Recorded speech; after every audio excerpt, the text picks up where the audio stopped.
Y volviendo al, bueno, César Vidal dice, no se parecen en nada, y es muy cierto. Nada más imaginen que ustedes vinieran acá y me vieran en esas fachas. Aquí estaría lleno de un montón de hippies, que supuestamente ya los hippies no existen, pero no falta por ahí alguno que todavía con el romanticismo del hippismo de los años 60 se considera hippie. Eso ya pasó a la historia. Fuera barbas, fuera greñas, fuera sandalias. ¿Qué más? Y actuar de acuerdo a la modernidad.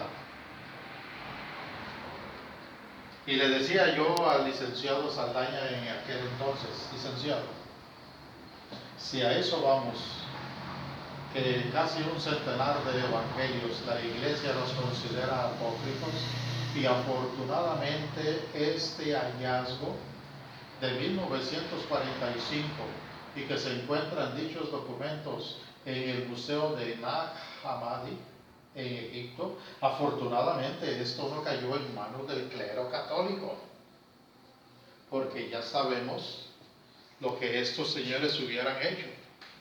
¿Qué hubieran hecho con ellos?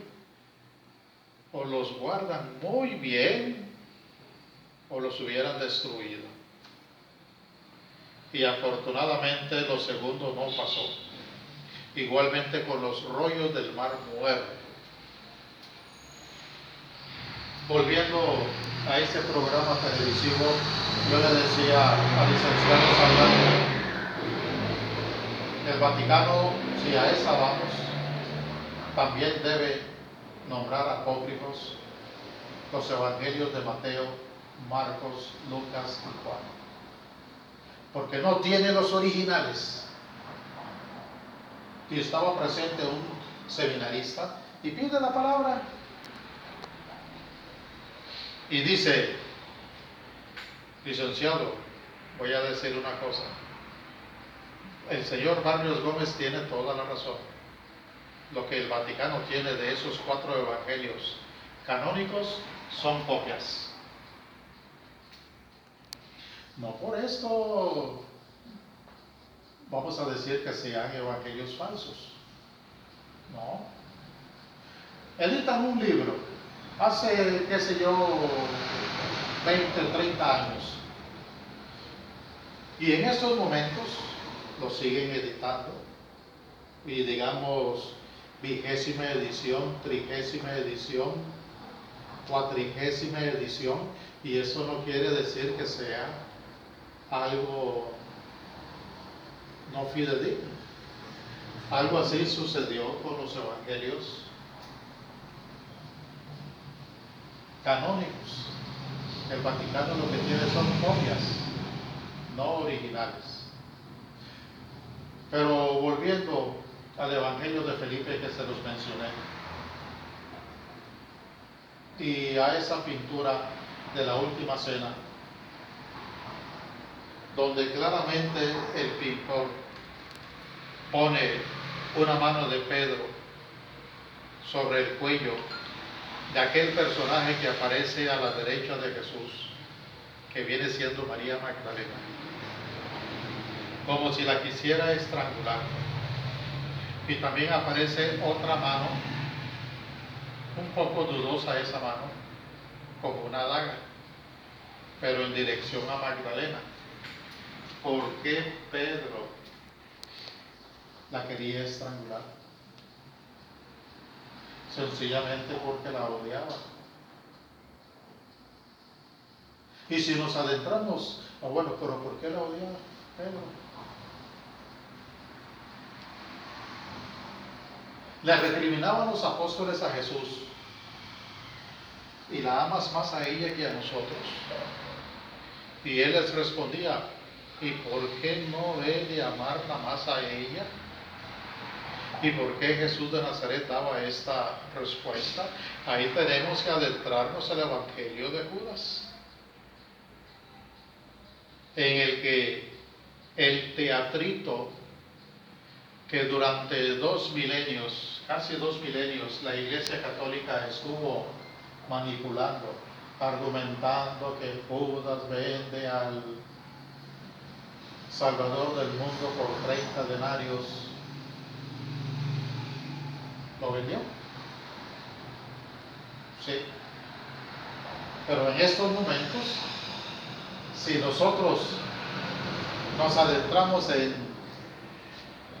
la lectura y vemos investigaciones hechas por los científicos de la National Geographic, History Channel y otros escritores de renombre, se descubre que Judas lo que hizo fue cumplir con la orden que le había dado su maestro. Y él no quería. Señor, ¿y por qué me escoges a mí?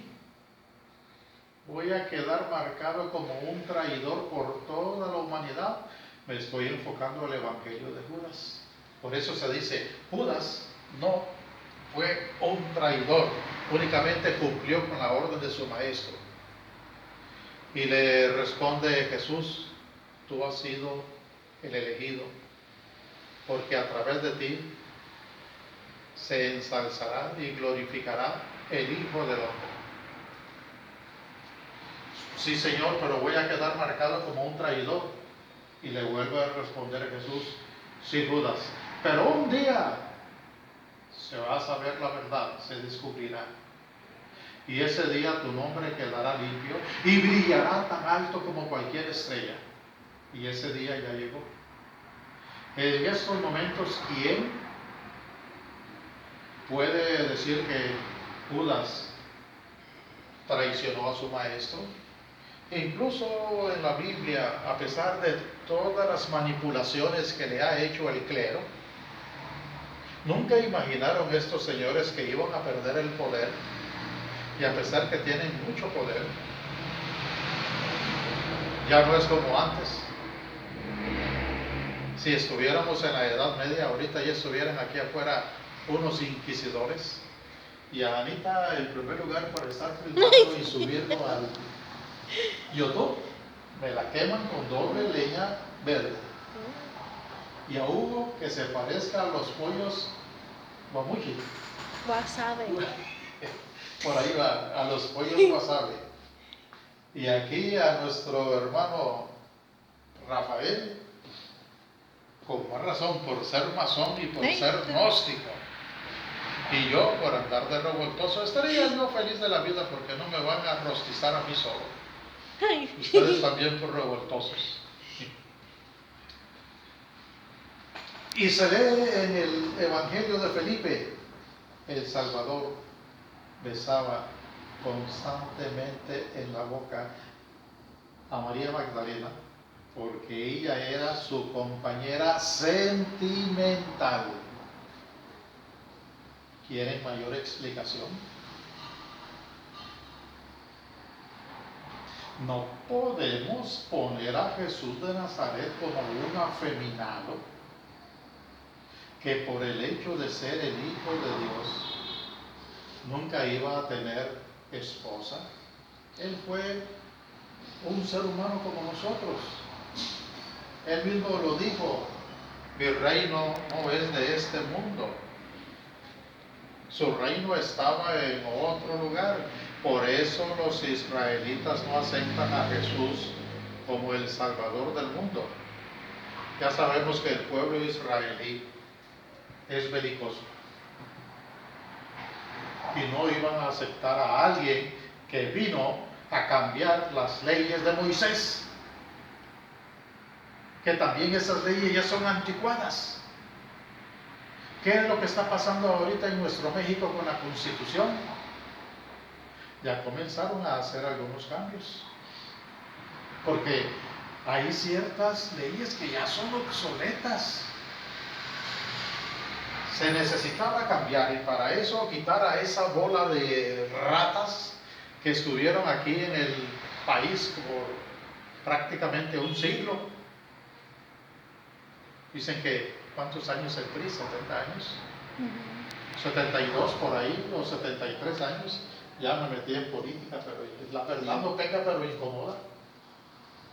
Y es obvio, no cambiaban la constitución porque la reformaban, pero para protegerse ellos mismos. Ya las cosas cambiaron. Y llega Jesús de Nazaret a cambiar la ley de Moisés. ¿Y qué le decían? Es que Moisés sí, pero ¿cuánto tiempo tenían o tienen esas leyes? No podemos estar con una constitución de 3 milenios. Eso ya pasó a la historia. Ojo por ojo, diente por diente. Moisés y Jesús, con la que midas, serás medido. Que esto si lo acomodamos con la filosofía oriental, serían las leyes del Dharma y el Karma, la acción y la consecuencia. Y volviendo al caso de Jesús,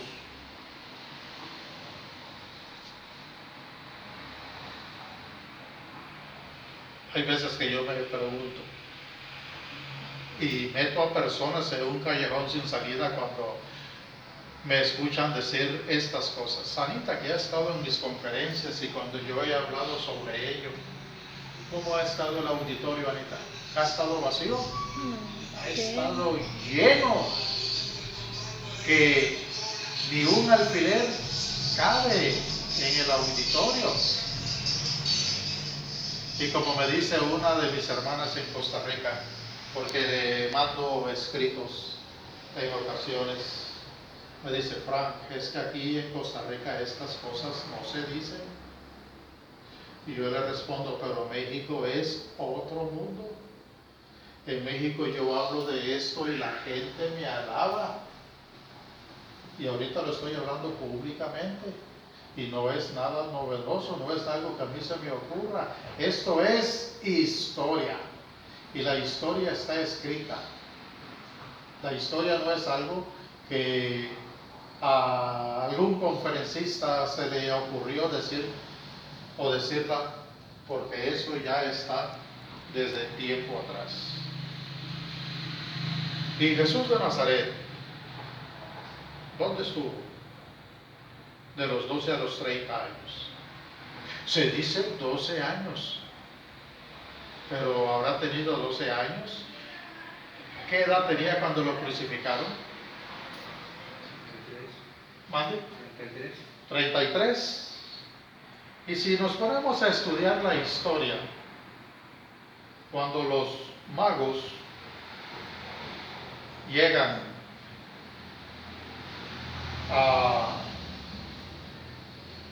¿a dónde llegaron los magos?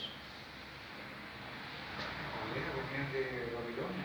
Sí, venían porque ellos estudiaron en la escuela de Sipar. Pero ¿a dónde se reunieron? ¿Dónde estuvo Herodes? Sí, el emperador, el gobernador de Judea, Herodes el Grande. Y le pide a ellos, porque se asusta al escucharlo decir: venimos a adorar al rey que ha nacido. Y se asusta a Herodes: ¿cómo? ¿Un rey que ya nació? ¿Y me va a desbancar? Vayan, visítenlo. Y luego regresen y me indican el lugar para irlo a adorar también. Pero en el camino, una vez que cumplieron con su labor los 3 reyes, Melchor, Gaspar, Baltasar, y saben ustedes que hubo un 4º rey, el cual no llegó a la cita, un 4º astrólogo, Artaban. Se le dificultaron cosas en el camino y él no llegó por su nobleza, pero lo que él llevaba de ofrenda, así como los otros, incienso, mirra,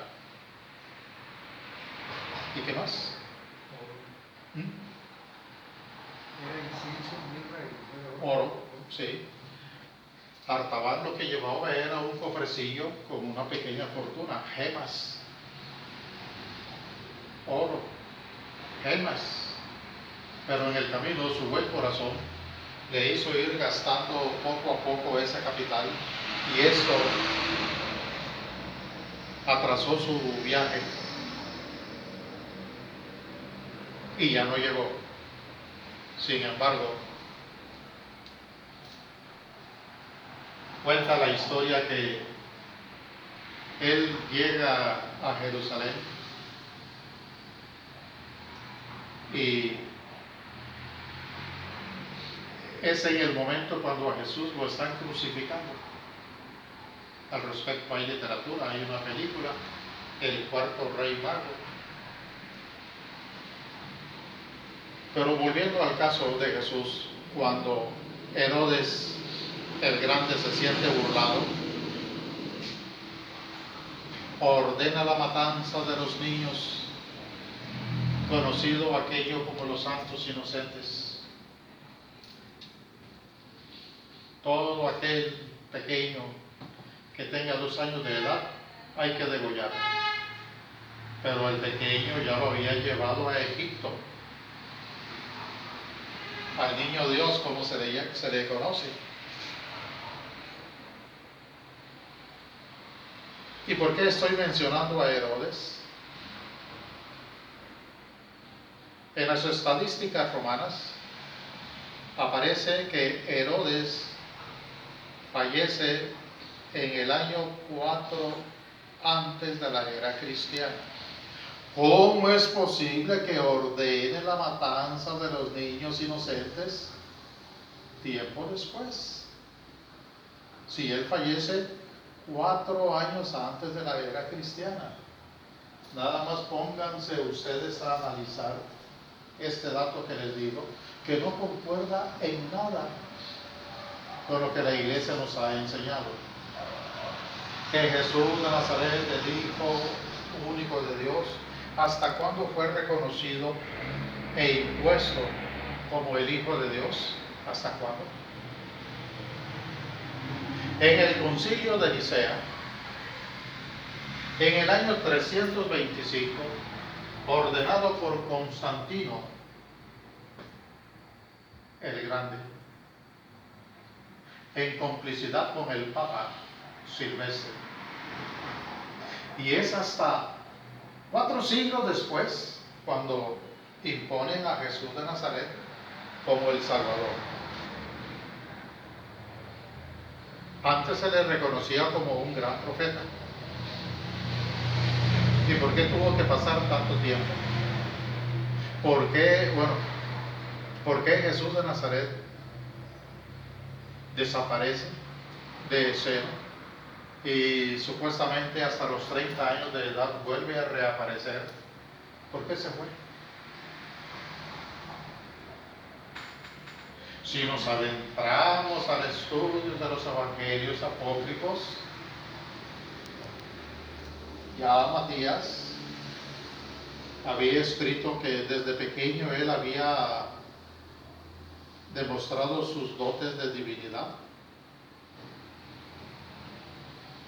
Y a los 5 años de edad se encontraba con unos amiguitos jugando en la azotea de una casa y empujan a uno de los niños.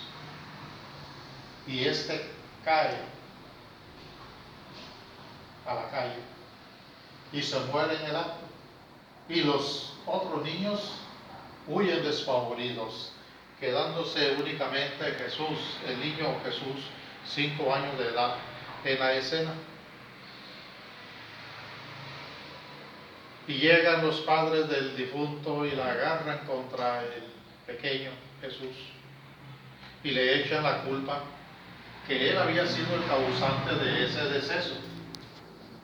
Y molesto, Jesús va ante el cadáver y comienza a zarandearlo y con gran voz le ordena: levántate, Zenón, y di si fui yo quien te empujó. Aquel niño se sienta y le responde: no, Señor, tú no me empujaste, al contrario, me has devuelto la vida. A los 5 años de edad ya tenía esas demostraciones de su gran poder. Pero a pesar de ello, también como cualquier persona en este mundo físico, tuvo que irse a preparar, tuvo que estudiar. Y es así como una noche cualquiera desaparece de su casa. Dice que se fue con una caravana y estuvo en varios lugares. Estuvo en India, donde aprendió todos los secretos de los faquires. Estuvo también en Persia, donde le enseñaron a recitar los Vedas para exorcizar y expulsar demonios de las personas que estaban posesas. Estuvo en Tíbet, donde fue conocido como Isa, el adolescente que resucitaba difuntos, sanaba a los enfermos y combatía a los sacerdotes corruptos de aquella época. Además, sabemos que Jesús de Nazaret fue gnóstico. Y es aquí cuando algunos me dicen, ¿gnóstico? ¿Y puedes demostrar que Jesús de Nazaret fue gnóstico? Lo demostramos. María Magdalena venía siendo una mujer con una capacidad intelectual, con una gama de conocimientos que en aquella época para una mujer todo eso estaba prohibido. Y esto fue lo que hizo que Jesús de Nazaret la escogiera y la prefiriera ante tanta ignorancia, incluyendo a los apóstoles. Porque los apóstoles eran personas analfabetas, excepto uno. ¿Y quién fue ese uno? Que sí tenía cultura. Judas Iscariote. ¿Y por qué Judas tuvo cultura?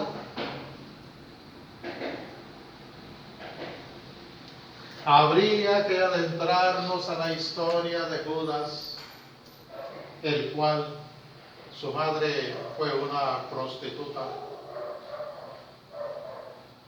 y con el tiempo conoció a un hombre rico que se enamora de ella, la esposa, y se la lleva. Y deja la señora con su madre, es decir, al pequeño Judas con la abuela.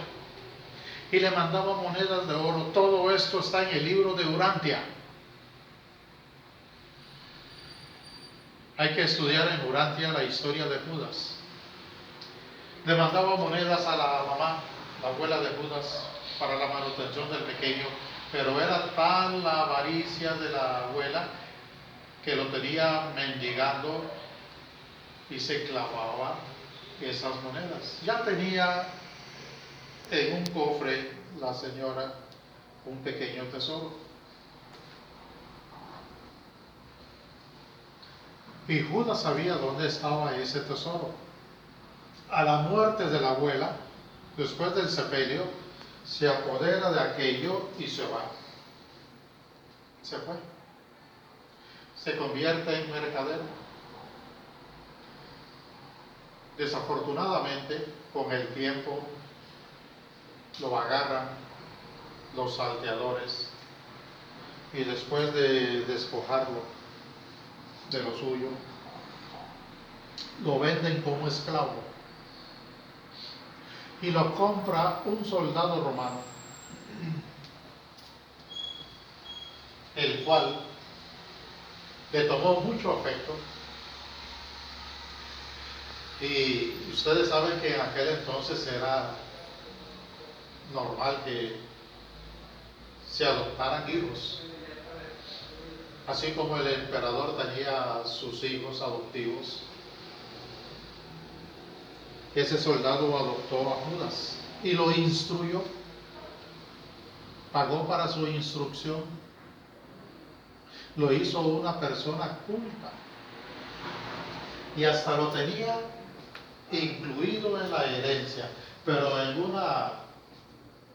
un combate muere el soldado romano y los familiares directos no estaban dispuestos a compartir la herencia con Judas. Decidieron matarlo. Y al darse cuenta de esto, se apoderó de lo que pudo y se fue. Se convirtió en un mercader, un rico mercader.